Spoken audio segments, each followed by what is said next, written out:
എന്ത് മാറ്റിവെക്കണോന്ന് പറഞ്ഞു. മുട്ട് മാറ്റിവെക്കണോന്ന് പറഞ്ഞ ഡോക്ടർ. 2 മുട്ടും മാറ്റിവെക്കണോന്ന് പറഞ്ഞു. ഇപ്പൊ ഇവിടെ പ്രാർത്ഥിച്ചപ്പം എന്തോ ഒരു ശരീരത്തിലൊരു തണുപ്പ് പോലെ വന്ന് ഇപ്പൊ എനിക്ക് വേദനയൊക്കെ മാറി. ഓ എന്റെ യേശുവേ. സിസ്റ്റർ ഏത് ഹോസ്പിറ്റലിലാ പറഞ്ഞത് മുട്ട് മാറ്റി വെക്കണമെന്ന് പറഞ്ഞത്? കാരിത്താസില്. കോട്ടയം കാരിത്താസില്. സിസ്റ്റർക്ക് എന്തായിരുന്നു ബുദ്ധിമുട്ട് സിസ്റ്ററെ? ഇതിന്റെ മൊത്തം വേദനയായിരുന്നോ? തേയ്മാനമുണ്ട്, ഫ്ലൂയിഡ് ഇല്ലെന്ന് പറഞ്ഞു. അപ്പൊ ഡോക്ടർ പറഞ്ഞു ഇനി ഒറ്റ വഴിയേ ഉള്ളൂ, ഈ മുട്ട് മാറ്റി വെക്കണം അല്ലേ? 2 മുട്ടും മാറ്റി വെക്കണമെന്ന് പറഞ്ഞു. ഇവിടെ വരുന്ന വരെ വേദന ഉണ്ടായിരുന്നു? വേദന നടക്കുമ്പോൾ കുറച്ച് 10 മിനിറ്റ് നിൽക്കാൻ പറ്റത്തുള്ളൂ, അന്നേരം ഇരിക്കണമായിരുന്നു. ഇപ്പൊ സിസ്റ്റർ എങ്ങനെയുണ്ട്? ഇപ്പൊ എങ്ങനെ മനസ്സിലായൊരു സൗഖ്യം കിട്ടിയെന്ന് സിസ്റ്റർക്ക്? ഇപ്പൊ എനിക്ക് നല്ല വേദനയില്ല, ഒന്നുമില്ല. കുറച്ചു നേരം ഞാൻ ഇവിടെ നിന്നപ്പോ എനിക്ക് കുറെ നേരം നിൽക്കാൻ പറ്റി. ഓ ഇത്ര നാളുകൂടി നിൽക്കാൻ പറ്റിയത് ഇപ്പോഴാ? ഓ എന്റെ യേശുവേ. സിസ്റ്റർ എത്ര നാൾ ഈ ബുദ്ധിമുട്ടുണ്ടായിരുന്നു?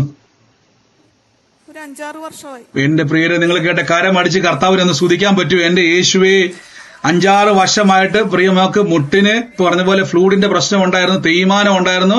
കാരിത്താസിലെ ഡോക്ടർ പറഞ്ഞതാണ് ഇത് മാറ്റി വെക്കാതെ ഒരു പരിപാടി നടക്കത്തില്ല. സൗകര്യം വരെ 10 മിനിറ്റ് പോലും നിൽക്കാൻ പറ്റത്തില്ല. ഇന്ന് ഇത്രയും നേരം ഇവിടെ നിന്നു ചെക്ക് ചെയ്തപ്പോ വേദന അവിടെ ഇല്ല, ഒട്ടും വേദനയില്ല. കർത്താവ് സൗഖ്യമാക്കി.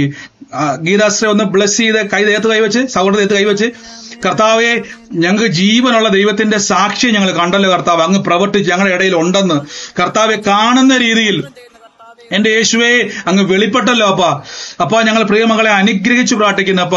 ഇന്ന് തമ്പുരാനെ ഞങ്ങളിന്ന് ബ്ലസ് ചെയ്യുന്നപ്പ, പരിശുദ്ധാത്മാവിന്റെ പ്രവർത്തിക്ക് നന്ദി പറയുന്നപ്പ, യേശുവിന്റെ നാമത്തിൽ തന്നെ ആമേൻ.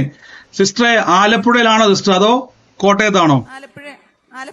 ആലപ്പുഴ താമസിക്കുന്ന. കോട്ടയത്താണ് കാണിച്ചത് കാരിത്താസിൽ അല്ലേ?